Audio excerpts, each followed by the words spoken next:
திருவள்ளூர் மாவட்டம் கலாம்பாக்கத்துல ஒரு சிறுவனை கடத்திய விவகாரத்தினால ஜெயராமன் ஏடிஜிபி அவர்களை அரெஸ்ட் பண்ண சொல்லி மெட்ராஸ் ஹைகோர்ட் உத்தரவிட்டிருந்தது மக்களே. இப்போ அவர் அரெஸ்ட் பண்ணி போலீஸ் கூட்டிட்டு போனாங்க 16th ஜூன். என்ன நடந்துச்சு அதுக்கப்புறம் அப்படிங்கிறத பத்தியும், அவசரமா திரு ஜெயராமன் ஏடிஜிபி அவர்கள் சுப்ரீம் கோர்ட்ல ஹைகோர்ட்டுடைய ஆர்டரை எதிர்த்து ஒரு கேஸ் போட்டிருந்தாரு. அது இன்னைக்கு விசாரணைக்கு வந்துச்சு. அந்த விசாரணை கேட்கப்பட்ட மிக அதிர்ச்சியான கேள்விகளை பார்க்க போறோம் இந்த பதிவுல.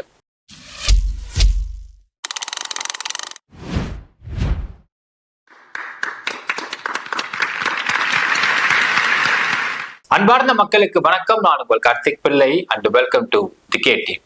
திருவள்ளூர் மாவட்டம் கலாம்பாக்க தனுஷ் என்கின்ற இளைஞர், அவரு விஜயஸ்ரீ அப்படிங்கிற பொண்ணை லவ் பண்றாரு. த்ரூ சோசியல் மீடியா மூலியமா பார்த்து லவ் பண்ண ஆரம்பிச்சிருக்காரு. இது ஒரு காலகட்டத்துக்கு மேல திருமணம் பண்றதுக்கு சூழ்நிலை ஏற்படுகிறது. ஸோ திருமணம் பண்ண காரணத்தினால விஜயஸ்ரீயுடைய தந்தையான பனராஜ் அப்படிங்கிறவரு அங்க மகேஸ்வரி அப்படிங்கிற ஒரு பெண்ணிடம் சொல்லி அவர் மூலியமா இங்க தனுஷ் அப்படிங்கிறவரை கடத்தி கொண்டு வரதுக்கு பிளான் பண்றாங்க. பட் வீட்டுல வந்து பார்க்கும்போது தனுஷ் அப்படிங்கிறவர் இல்ல. அதனால அவர் தம்பி இந்திரஜித்தை கடத்தி கொண்டு போயிடுறாங்க. அவர் ஒரு மைனர். சோ இந்த வழக்கு தான் இன்றைக்கு தமிழ்நாட்டுல பரவலாக பேசப்பட்டிருக்குன்னு சொல்லலாம் மக்களே. இப்ப நம்ம எல்லாருக்குமே தெரியும், இந்த வழக்குல எப்படி கடத்தினாங்க அப்படிங்கிற தகவல் நமக்கு தெரியாம இருந்துச்சு. அதை ஃபர்ஸ்ட் பார்த்துடலாம். மே 7 அன்னைக்கு கரெக்டா விடிகாலையில 12:30 ஒரு 3 கார் டைரக்டா அங்க லக்ஷ்மி அப்படிங்கிற அந்த அம்மா, தனுஷ் அப்படிங்கிற ஒரு மூத்த பையன், இந்திரஜித் அப்படிங்கிற ஒரு 2வது பையன், அவர் வீட்டுக்கு ஒரு 3 கார் வருது. அந்த 3 கார்ல இருந்து வனராஜ், ஒரு அட்வொகேட்டு, மகேஸ்வரி அப்படிங்கிற அந்த பெண் மற்றும் ஒரு 4 பேர் சேர்ந்து மேல வராங்க. வந்து பார்த்தா ஒரு தனுஷ் எங்க கேட்கறாங்க. தனுஷ் இல்ல. மாடிக்கு போறாங்க. மாடிக்கு போனா அங்க வந்து தூங்கிட்டு இருந்திருக்காரு. அவரை குண்டுக்கட்டா தூக்கிட்டு கொண்டு போயிடுறாங்க. கொண்டு போனவங்க நேரா பூந்தமல்லி போறாங்க. பூந்தமல்லில ஒரு ஹோட்டல்ல வச்சிருந்திருக்கிறாங்க. வச்சிருந்து அதுக்கப்புறம் அவசரமா அந்த தனுஷ் அந்த இந்திரஜித் அப்படிங்கிற அந்த மைனர் பையனை வேற ஒரு இனோவா கார்ல கூட்டிட்டு வந்து வீட்டு வாசல்ல விடாம வீட்டுக்கிட்ட விட்டு கிளம்பிடுறாங்க. இப்ப இதுதான் நடந்த அந்த சீன் ஆஃப் கிரைம் மக்களே. இப்ப இந்த இடத்துலதான் பிரச்சனை ஸ்டார்ட் ஆகுதுன்னு சொல்லலாம். இப்போ இந்த இடத்துல பாத்தீங்கன்னா கரெக்டா மெட்ராஸ் உயர்நீதிமன்றம் ஆன் 16th ஜூன் ஒரு உத்தரவு பிறப்பிக்குது. என்ன உத்தரவு பிறப்பிக்குதுனால், இந்த வழக்குல இனோவா காரை பயன்படுத்தியது ஜெயராம் ஐபிஎஸ் இனோவா கார் பயன்படுத்தப்பட்டிருக்கு. ஒரு ஏடிஜிபியோட இனோவா கார், கவர்மெண்ட் கொடுத்த இனோவா காரை பயன்படுத்துவது எப்படி பயன்படுத்தலாம், அது ஒரு கடத்தகிட்டு பயன்படுத்தலாம்னு சொல்லிட்டு அவரை அரெஸ்ட் பண்ண சொல்லி உத்தரவு பிறப்பிச்சது. இமீடியட்டா அவர் மெட்ராஸ் ஹைகோர்ட் யூனிஃபார்ம்ல இருக்காரு. ஒரே ஒரு பெர்மிஷன் கொடுக்குறாங்க. அதனால கொடுத்த உடனே அந்த யூனிஃபார்மை கட்டிட்டு டிஷர்ட்டுக்கு மாறுறாரு. 16th ஜூன் அவரை அரெஸ்ட் பண்றாங்க. அரெஸ்ட் பண்ணி அங்க திருவள்ளூர் கூட்டு போறாங்க. டிஎஸ்பி தமிழரசி அவங்களோட தலைமையில விசாரணை நடக்க வேண்டும். அங்க திருவள்ளூர் கூட்டு போய் எஸ்பி ஆபீசர் வச்சிருக்கிறாங்க. எஸ்பி ஆபீஸ்ல கிட்டத்தட்ட மதியமே கொண்டு போயிடுறாங்க. ஏன்னா 2:30 இந்த உத்தரவு பிறப்பிக்கப்படுகிறது. 3 மணிக்கு கொண்டு போயிடுறாங்க. அரௌண்ட் 4 மணிக்கு எஸ்பி ஆபீஸ் கொண்டு போயிட்டாங்க. அங்க எஸ்பிக்கு ஹெல்ப்ஃபுல்லா இருக்கக்கூடிய ஒரு சில ஏட்டுகள் சொல்லுவாங்க, அவங்களுக்கு சப்போர்ட்டா கொடுத்துருக்குறாங்க. ஸோ கரெக்டா பாத்தீங்கன்னா ஒரு 6 மணிக்கு டீ கொடுத்துருக்குறாங்க. டீ சாப்பிட்டுருக்காரு. கரெக்டா ஒரு 6 மணிக்கு விசாரணை ஆரம்பிச்சிருக்கிறாங்க போலீஸ். 6 மணிக்கு விசாரணை ஆரம்பிச்சவங்க கேட்ட முதல் கேள்வி என்னன்னா, உங்களுக்கும் இந்த டிஸ்மிஸ்ட் கான்ஸ்டபிள் மகேஷுக்கு என்ன சம்மந்தம்னு கேட்டிருக்கிறாங்க. அவர் சொன்ன வார்த்தை, இல்லை இங்க கான்ஸ்டபிளா இருந்தப்ப எனக்கு பழக்கம், அப்புறமா பேச ஆரம்பிச்சுட்டு அப்படியே தொடர்ந்து பேசிட்டு இருக்கிறாங்க அப்படின்னு சொல்லியிருந்திருக்காரு. இப்போ அவங்க என்ன பண்றாங்க கேட்டிருக்காங்க. இப்போ அவங்க ஆன்மீகவாதியா இருக்கிறாங்க. அந்த கருப்பசாமி கோயிலை பத்தி சொல்லி, அந்த கருப்பசாமி கோயில்ல அந்த கருமணிலாம் விற்பாங்க, கருமணிலாம் மந்திரிச்சு கொடுப்பாங்க, சில வாக்கெல்லாம் சொல்லுவாங்க, அருள் வாக்கெல்லாம் சொல்லுவாங்க. அப்படித்தான் எனக்கு பழக்கம் சொல்லியிருந்திருக்காரு ஜெயராமன் அவர்கள். என்ன கேட்டிருக்காங்க அடுத்த வார்த்தை, நீங்க உங்களுடைய இனோவா காரை அவங்க கொண்டு போக வேண்டிய காரணம் என்ன, ஏன் கொடுத்தீங்க கேட்டிருக்காங்க. இப்ப சொல்லியிருக்காரு, எனக்கு இனோவா காரை கேட்டதுக்கான காரணம், அவங்க பௌர்ணமி ஆச்சுன்னா கிரிவலம் போவாங்க, திருவண்ணாமலைக்கு போவாங்க, கோயிலுக்குலாம் போவாங்க. அப்படி கோயிலுக்கு போறதுக்காக தான் அவங்க அந்த காரை கேட்டு வாங்கிட்டு போனாங்க. நான் அப்படிதான் கொடுத்துருந்தேன். ஆனா இப்படி பயன்படுத்தவும் நான் எதிர்பார்க்கவே இல்லை அப்படின்னு சொல்லிட்டு சொல்லியிருந்திருக்காரு ஸ்டேட்மெண்ட்ல. அடுத்த கேள்வி கேட்டிருக்கிறாங்க, எத்தனை நாளா பழக்கம், எத்தனை வாட்டி கோயிலுக்கு கொடுத்துருக்கிறீங்க, எத்தனை முறை கொடுத்துருக்கிறீங்க, எப்பெல்லாம் லாஸ்ட்ல கொடுத்தீங்க, எல்லாத்தையும் கேட்டிருக்காங்க மக்கள். இப்போ ஒரு அரசு அதிகாரியுடைய, அது உயர் அதிகாரியுடைய ஒரு கார், அரசு கொடுத்திருக்க ஒரு காரை அவங்க குடும்பத்தார்கள் பயன்படுத்துவதே தப்பு. அதுவே வந்து சட்டப்படி குற்றம் தான். ஆனால் அந்த காரை வேற ஒருத்தர், கண்ணுக்கு தெரியாத ஒருத்தர் கொடுத்து கோயிலுக்கு அழைச்சிட்டு கொடுத்துருக்காங்க அப்படின்னு சொல்லக்கூடியது ஏற்றுக்கொள்ளும்படியாகவும் இல்லை. ஆனா இது சட்டப்படி குற்றம்னு அவருக்கு தெரியும். ஆனால் இந்த பிரச்சனை தப்பிக்க வேண்டும். ஏனால் காரை கொடுத்தது அப்படிங்கிற ஒரு கேஸ் ஸ்மால் கேஸ். ஆனா ஒரு கடத்தலுக்கு உபயோகப்படுத்துறதுக்காக ஹெல்ப்ஃபுல்லா இருந்திருக்கேன்னு சொல்றது பெரிய கேஸ். அது மைனர் பையனை கடத்தினது. அதனால இதுல இருந்து தப்பிக்கிறதுக்கு இவர் பொய்ய சொல்லிட்டாரா அப்படிங்கிறதை பார்க்க வேண்டும். ஏனென்றால் அதற்கு பிறகு போலீஸ் விசாரிக்கிறாங்க. இவர் கிட்டத்தட்ட பாத்தீங்கன்னா 16th ஜூன் 5 மணிக்கு விசாரணை கூட்டு போறாங்க. 17th விடிகால 2:30 மணிக்கு விசாரணை போயிட்டு இருக்கு. 2:30 மணிக்கு நடுவுல பாத்தீங்கன்னா டிஃபன் வாங்கி கொடுக்குறாங்க. அவர் ஒரு ஜூஸ் கேட்டிருக்காரு, ஜூஸ் வாங்கி கொடுத்துருக்காங்க. 2:30 மணிக்கு விசாரணை முடிச்சு கொண்டு போய் எஸ்பி ரூம்ல விட்டுருக்காங்க. அங்க ஒரு பெட் இருந்திருக்கு, படுக்க சொல்லியிருக்காங்க. இவர் படுக்கவே இல்லை. ஏன்னா ஒரு டிஎஸ்பி கேடர், அசிஸ்டன்ட் கமிஷனர் கேடர், இவர் ஏடிஜிபி, ஒரு அசிஸ்டன்ட் கமிஷனர் கேடர்ல உள்ளவங்க நம்மளை விசாரிக்கிற மாதிரி நமக்கு ஆயிப்போச்சு அப்படிங்கிற ஒரு எண்ணமா என்னன்னு தெரியல. அவர் தூங்காம இருந்திருக்காரு. கரெக்டா ஒரு 6 மணிக்கு உங்களுக்கு ஹோம் மினிஸ்ட்ரியில இருந்து ஒரு லெட்டர் வந்திருக்கு. அது சஸ்பென்ஷன் ஆர்டர் வந்திருக்கு. சஸ்பென்ஷன் ஆர்டர் கொண்டு போய் கொடுத்த உடனே அவர் படிச்சு பார்த்துட்டு அழுதுருக்காருன்னு சொல்றாங்க. அழுதுக்கு அப்புறம் கையெழுத்து போட்டு கொடுத்துருக்காரு. கையெழுத்து போட்டு திருப்பி அமைச்சிருக்காரு. அதுக்கப்புறம் அவரே கேட்டிருக்காரா, எப்போ ரிமாண்டு கூட்டு போறீங்கன்னு கேட்டிருக்காரு. இப்போ போலீஸ் சொல்லியிருக்கிறாங்க, இல்லைங்க ரிமாண்டு கூட்டு போற பத்தி எனக்கு உத்தரவு மேலிடத்துல இருந்து வரல, வெயிட் பண்ண சொல்லியிருக்கிறாங்க. ரிமாண்டு கூட்டு போகப்படவில்லை அப்படின்னு தெரியுது. 17th நடந்து முடியுது மக்களே. 17th ஃபுல் டே அவர் எஸ்பி ரூம்லயே இருந்திருக்காரு, வெளியே வரல. ரிமாண்டு கூட்டு போகப்படலைன்னு சொல்றாங்க. 17th அன்னைக்கு காலையில 9 மணிக்கு ஜெகன்மூர்த்தி விசாரணை கூப்பிட்டுருக்காங்க போலீஸ். 9 மணிக்கு வந்திருக்கிறாரு. தொடர் விசாரணை போயிருக்கு. எல்லாத்த பத்தியும் கேட்டிருக்கிறாங்க. எல்லாத்தையும் கேட்டது மட்டும் இல்லாம உங்க போன், ஜெகன்மூர்த்தி போன்ல இருந்து ஒரு அரசியல் புள்ளிகளுக்கு எல்லாம் போன் போயிருக்கு. ஆனா எதுக்கு போச்சுன்னு கேட்டப்போ, இல்ல அதெல்லாம் வந்து வேற வேற விஷயம், அதெல்லாம் கேட்காதுன்னு சொல்லி மறுத்திருக்காரு. அந்த கேள்விக்கான பதில் சொல்ல மறுத்திருக்காரு. ஜெகன்மூர்த்தியை விசாரணை முடிப்பதற்கு இரவு 6:30 மணி ஆயிருக்கு. ஆனால் ஒரு 5 மணிக்கு பாத்தீங்கன்னா ஜெயராமன் ஐபிஎஸ் அவர்களை விடுவிச்சிருக்காங்கன்ற தகவல் சொல்லப்படுது. ரைட். இப்ப இது முடியுது மக்களே. சுப்ரீம் கோர்ட்ல இன்றைக்கு அவசரமா வழக்கு ஒன்று போடப்பட்டிருக்கு. எதுக்குன்னா ஹைகோர்ட்ல கொடுத்த உத்தரவை எதிர்த்து ஸ்டே ஆர்டர் கேட்டிருக்காரு ஜெயராமன் ஐபிஎஸ் அவர்கள். இந்த வழக்கு இன்றைக்கு உஜல் புயான் ஜே மற்றும் மன்மோகன் ஜே தலைமையில வந்திருக்கு, பெஞ்சில் வந்திருக்கு. வந்தோடனே ஃபர்ஸ்ட் கேள்வி கேட்டிருக்காரு ஜட்ஜஸ் அப்படின்னு பாத்தீங்கன்னா, இவரு சிட்டிங் ஐபிஎஸ் கேட்டிருக்காங்க. ஆமா, சர்விங் ஐபிஎஸ் இருந்திருக்கிறாங்க. ஒரு சர்விங் ஐபிஎஸ்க்கு இங்க சஸ்பென்ஷன் கொடுத்ததுதான் இங்க இஷ்யூ. ஏன்னா அரெஸ்ட் பண்ணி ரிமாண்டு கூட்டிட்டு போகல, சஸ்பென்ஷன் கொடுக்கப்பட்டிருக்கு. அடுத்த வார்த்தை கேட்டிருக்காங்க, ஜட்ஜஸ் கேட்டிருக்காங்க, அரெஸ்ட் பண்ணாம ஏன் சஸ்பென்ஷன் இஷ்யூ பண்ணிருக்கீங்கன்னு கேட்டிருக்காங்க. அப்போ கவர்மெண்ட் தரப்புல இருந்து வந்த அட்வொகேட் சொல்லியிருக்காரு, எங்களுக்கு தேவை விசாரணைக்கு வேணும்தான் தேவை எங்களுக்கு, மற்றபடி எங்களுக்கு அரெஸ்ட் பண்றது நோக்கம் இல்லைன்னு சொல்லியிருக்கிறாங்க. இப்ப அரெஸ்ட் பண்ணாம ஏன் சஸ்பெண்ட் பண்றீங்கன்ற அடுத்த கேள்வி கேட்டிருக்காரு நீதிபதி அவர்கள். அவர் வந்து ஒரு சர்விங் ஐபிஎஸ் ஆஃபீஸர், ஏன் நீங்க இப்படி பண்றீங்க, அவர் தரக்கூடிய மரியாதை தானா அப்படிங்கிற மாதிரிலாம் சரமாரி கேள்வி கேட்டிருக்காரு நீதிபதி அவர்கள் சுப்ரீம் கோர்ட்ல. அடுத்த கேள்வி கேட்டிருக்காரு, இவரை எதற்காக விசாரிக்க கேட்டிருக்காரு. ஸோ அதற்கான ப்ராப்பரான இன்ஃபர்மேஷன்ஸ், அதாவது ஏன் விசாரணைக்கு அழைச்சாங்க, எப்படி சம்மந்தப்பட்டிருக்காரு. ஏன்னா அவங்க என்ன சொல்லியிருக்காருனால், இந்த வழக்குல சம்மந்தப்படவே இல்லை, ஏனால் இதுல பார்ட்டிஸ் ஆட் பண்ணுவாங்க மக்களை.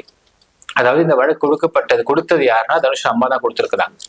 தனுஷ் அம்மா கொடுத்த என்ன சொல்லப்பட்டிருக்குனால், முகம் தெரிஞ்ச, அடையாளம் தெரிஞ்ச, ஆனால் விவரம் தெரியாத, அட்ரஸ் தெரியாத ஆள் சொல்லியிருந்திருக்கிறாங்க. அப்போ அந்த ஸ்பாட்ல வந்து அவர் கடத்தி கொண்டு போனது மகேஸ்வரி அண்ட் டீம் மட்டும்தான். எந்த ரூபத்திலையுமே ஜெயராமன் ஐபிஎஸ் அவர்கள் அங்க யாருக்கும் போனும் பண்ணல, பேசவும் இல்லை. அப்படிங்கும் பொழுது அங்க சம்பந்தப்பட்ட அந்த தனுஷோடைய அம்மாவுக்கு இவர் தெரிஞ்சிருப்பதற்கு வாய்ப்பே கிடையாது. வெளியே வச்சிருக்கிற இனோவா வந்து கேப்சர் பண்ணப்பட்டிருக்கு, செக்யூர் பண்ணிட்டாங்க. மற்றபடி இன்னொரு 3 கார் செக்யூர் பண்ணிருக்கிறாங்கன்றாங்க. அதுல இருந்து ஒரு கார்ல 7.5 lakhs, இன்னொரு கார்ல 3 லட்சம் எடுத்துருக்காங்கன்னு சொல்றாங்க. இப்ப இந்த கார்ஸை செக்யூர் பண்ணிட்டாங்க, இன்க்ளூடிங் திஸ் கவர்மெண்ட் இனோவா. இப்ப இந்த கவர்மெண்ட் இனோவாவை மகேஸ்வரி கிட்ட கொடுத்தது தான் இவர் மேல உள்ள அலிகேஷன்ஸ். இவர் என்ன சொல்றாருன்னா, நான் வந்து கோயிலுக்கு போனோம் தான் கேட்டாங்க, அதுக்குத்தான் நான் கொடுத்தேன்னு சொல்லியிருக்காரு.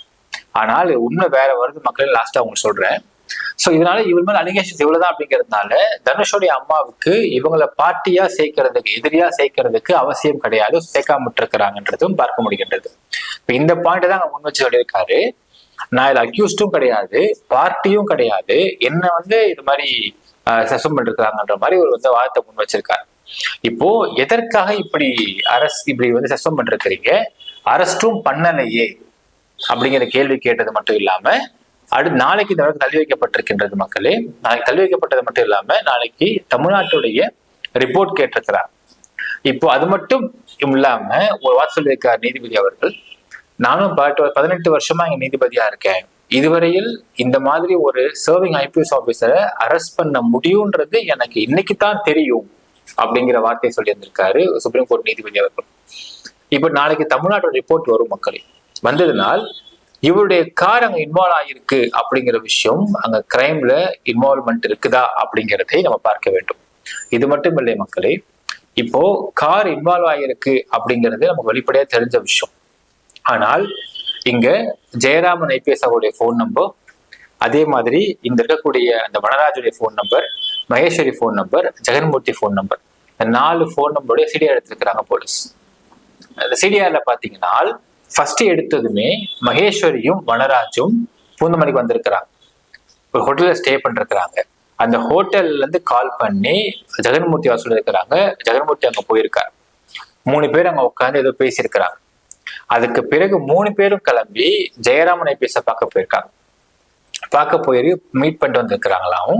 அதற்கு பிறகு மகேஸ்வரியோடைய போன் மூலியமா ஜெயராமன் ஐபிஎஸ் கிட்ட இவர் அழுதிருக்காரு. அங்க ஜெகன்மூர்த்தி இருந்திருக்காரு, என்னன்னா எப்படியாச்சும் என் பொண்ணை வந்து எனக்கு புடிச்சு கொடுத்துருங்க, காப்பாத்தி கொடுத்துருங்க, என் பொண்ணு அந்த பையன்கிட்ட இருந்து எடுத்து கொடுத்துருங்க, நான் வந்து கோடீஸ்வரன், இதுக்கு நான் வந்து எவ்வளவு கோடி செலவு பண்ண ரெடியா இருக்குன்னு பேசியிருக்கிறாரு அங்க வனராஜ்.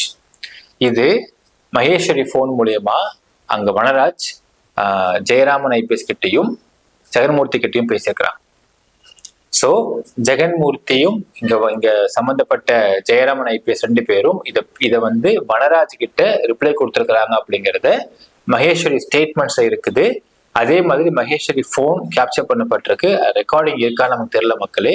ரெக்கார்டிங் இல்லைன்னா கூட சிடிஆர் கேப்சர் பண்ணப்பட்டதுனால சிடிஆர் இதுக்கான கால் ரெக்கார்டிங் டீடைல்ஸ் கண்டிப்பா இருக்கின்றது. அதை போலீஸ் கேப்சரும் பண்ணியிருக்காங்க. ஸோ கிட்டத்தட்ட பாத்தீங்கன்னா ஜூன் 7ஆம் தேதி 12:30 நைட்டு 12:30 மணிக்கு இந்திரஜித் அப்படிங்கிற அந்த மைனர் பையனை கடத்துவதற்கு முன்னால இந்த மகேஸ்வரியும் வனராஜும் வந்து பூந்தமல்ல ஒரு ஹோட்டல்ல ஸ்டே பண்ணிருக்காங்க, வந்து ரூம் போட்டிருக்காங்க. அங்க ஜெகன்மூர்த்தி வந்திருக்காரு. 3 பேர் உட்காந்து பேசியிருக்காங்க. இப்ப ஜெகன்மூர்த்தி கால் பண்ணி வர சொன்னது ஃப்ரம் மகேஸ்வரி போன்ல இருந்து அதை சிடிஆர் கலெக்ட் பண்ணிருக்காங்க போலீஸ். அடுத்தது இந்த 3 பேரும் பேசிட்டு அந்த மிட் நைட்ல அங்க இருந்து போன்ல பேசுறாங்க ஜெயராமன் ஐபிஎஸ் கிட்ட. அந்த போனு நம்பர் இஸ் ஆல்சோ கேப்சர். அது மட்டும் இல்லாம மகேஸ்வரி போன்ல இருந்து வனராஜ் அழுத்திருக்கிறாரு, நான் ஒரு பரவடி செலவு பண்ண ரெடியா இருக்கிறேங்க, என் பொண்ணை காப்பத்தான் கேட்டிருக்காரு. அதுவும் இட் இஸ் பின் கேப்சர். அப்புறம் அங்கிருந்து கிளம்பி 3 பேரும் கிளம்பி ஜெயராமன் மீட் பண்ண போயிருக்காங்க. மீட் பண்ணி பேசியிருக்கிறாங்க. அங்கிருந்து மறுபடியும் 3 கார் எடுத்துட்டு போய் அந்த பையனை கடத்திட்டு வந்துட்டான், தனுஷ் இல்லைன்னு சொல்லிட்டு. இதற்கு மேல் என்ன நடந்திருக்க முடியும்னு பாத்தீங்கன்னா, நீங்க கடத்தின பையன் வந்து மைனர் பையன், இது பெரிய கேஸா மாறும், உடனே போய் விட்டுருங்கன்னு சொல்லியிருக்க வேண்டும். ஏன்னா அந்த பையனை கடத்திட்டு வராங்க பூந்தமல்ல எந்த ஹோட்டல், அந்த ஹோட்டல்ல வந்து அவங்க வந்து ரூம் போட்டு அங்க வெயிட் பண்றாங்க. அந்த பையன் கடத்திட்டு வந்ததுக்கு அப்புறம் இந்த கேஸ் ஆகுது. இது உடனடியா மிட் நைட்டு 3 மணிக்கு ஜெயராமனுடைய போலீஸ் இனோவா கார் எடுத்துக்கிட்டு ஓடுறாங்க. எடுத்துக்கிட்டு போய் அந்த பையனை வந்து ரோட்லே அந்த வீட்டு வாசல்லே விட்டுட்டு கிளம்பி வந்துடுறாங்க. இப்போ இங்க சிடிஆர் வச்சு பார்க்கும் பொழுது இவங்க அங்கிருந்து வந்தவொடனே ஒரு போன் பண்ணியிருக்கிறாங்க. அதுக்கப்புறம் அந்த போன்ல இருந்து மகேஸ்வரி போன்ல இருந்து திருப்பியும் போன் வந்திருக்கு. அதுல வனராஜ் பேசியிருக்காரு. மறுபடியும் இவங்க கிளம்பி அந்த கடத்தல் மேட்டரை முடிச்சுட்டு வந்ததுக்கு அப்புறம் ஒரு போன் வந்திருக்கு, போன் பேசியிருக்காரு. அதுக்கு நடுவில் பாத்தீங்கன்னா 4 பேர் மீட் பண்ணிருக்கிறாங்க, இது கேப்சர் பண்ணப்பட்டிருக்கு. அதுக்கப்புறம் மறுபடியும் இந்த இனோவா கார் எடுத்துட்டு போய் விட்டுட்டு வந்து திரும்ப போன் பண்ணிருக்கிறாங்க, அந்த போன் கேப்சர் பண்ணிருக்காங்க. ஸோ இந்த ஒரு ஆதாரத்தை வைத்து பார்க்கும் பொழுது ஜெயராமன் சொல்லக்கூடிய அந்த ஸ்டேட்மெண்ட்ஸ் பொய்யாக இருப்பதற்கு அதிக வாய்ப்பு இருக்கு மக்களே.